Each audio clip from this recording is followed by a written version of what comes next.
जय मां कामाख्या, हर हर महादेव। तो नया साल 2025 का सभी को बहुत बहुत हार्दिक शुभकामनाएं देते हुए आज का ये वीडियो स्टार्ट करता हूँ। तो हर एक के जीवन में कुछ ना कुछ समस्या जो है रहता है हमेशा, और छोटा हो चाहे बड़ा हो, समस्या तो रहता ही है जिंदगी में।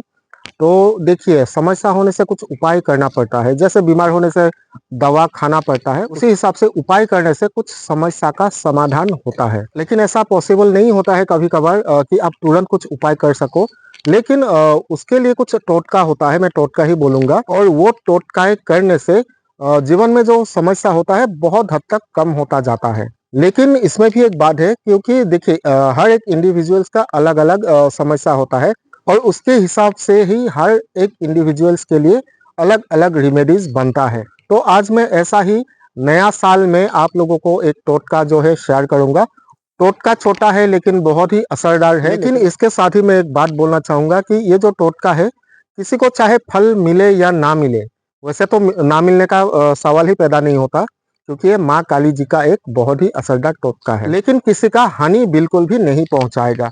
तो चलिए, जो टोटका है वो बताने से पहले मैं आपको बता दूं कि हम लोगों से अगर आप कांटेक्ट करना चाहते हो तो नीचे एक नंबर दिया गया है, उसमें आप पहले अपना नाम लिखे, आप कहाँ से हो ये लिखे, और अपना जो समस्या है थोड़ा शॉर्ट करके लिख दीजिए।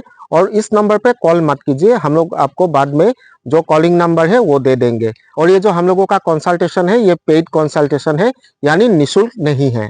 और अगर प्रॉब्लम आपका जेन्युइन है तभी हमसे कांटेक्ट कीजिए। तो जिनको लगता है कि अपने ऊपर किसी ने तंत्र बाधा किया है, काला जादू किया है, या फिर कुछ निगेटिविटी है घर में, चाहे या अपने बॉडी में कुछ निगेटिविटी फील होता है, तो तब इस उपाय को किया जा सकता है।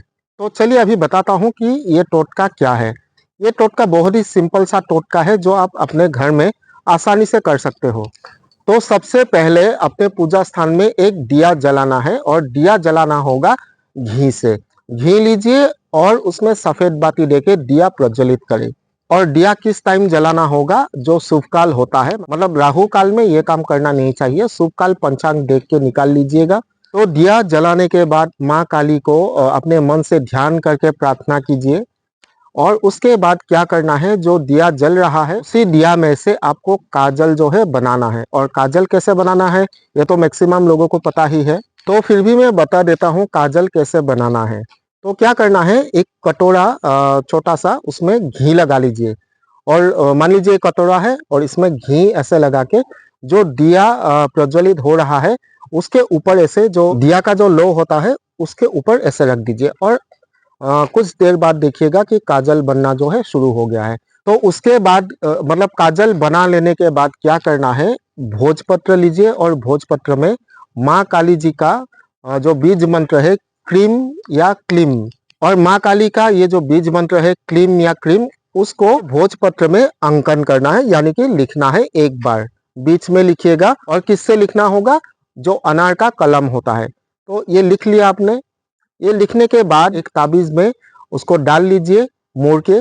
और उसके बाद उस ताबीज को आप धारण कर सकते हैं अपने गले में, या फिर हाथ में, या फिर बाजू में। तो ये हो गया एक रक्षा कवच माँ काली जी का। और अभी एक सवाल पैदा होता है कि ये तो जो है बीज मंत्र है, तो इससे कुछ नुकसान होगा क्या?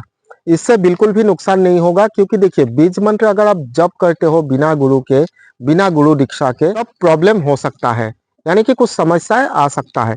लेकिन अगर आप भोजपत्र में लिख के इसे धारण करोगे तो इससे बिल्कुल भी हानि नहीं होगा। और इसके साथ ही एक बात का ध्यान ये रखना है कि ये ताबीज कमर में कभी भी धारण करना नहीं चाहिए, क्योंकि इस ताबीज में जो है माँ का बीज मंत्र लिखा हुआ है। तो जो लोग ताबीज को धारण नहीं कर सकते हैं, वे लोग क्या करेंगे, अपना जो घर का मेन दरवाजा है, मूल दरवाजा, उसमें दोनों साइड में, दरवाजा का दोनों साइड में अपने राइट हैंड के जो रिंग फिंगर होता है जिसे हम तिलक करते हैं, अनामिका उंगली से उस काजल को लेके क्लीम या फिर क्रीम लिख देना है। और इससे क्या होता है, जो घर का निगेटिविटी है, तंत्र बाधा है, या फिर घर, या फिर उस घर में जो लोग रहते हैं उन लोगों का भी तंत्र बाधा या निगेटिविटी दूर होता है। तो ये हो गया बहुत ही छोटा लेकिन बहुत असरदार एक टोटका काली माता जी का। लेकिन एक बात और मैं बोलना चाहूंगा कि ये टोटका करने से हो सकता है कि किसी को काली माँ का दर्शन सपने में हो सकता है। तो इस बात का ध्यान रखना है कि मान लीजिए किसी को काली माता जी का दर्शन हुआ तो उस टाइम बिल्कुल भी डरना घबराना नहीं है। तो नया साल में आप लोगों के लिए एक छोटा सा भेद स्वरूप ये टोटका मैंने बता दिया आप लोगों को, और आशा करता हूँ ये वीडियो आप लोगों को पसंद आया होगा। तो वीडियो को लाइक जरूर कीजिए, शेयर कीजिए, और चैनल पे आप नए आए हो तो सब्सक्राइब जरूर कीजिए। जय मां कामाख्या।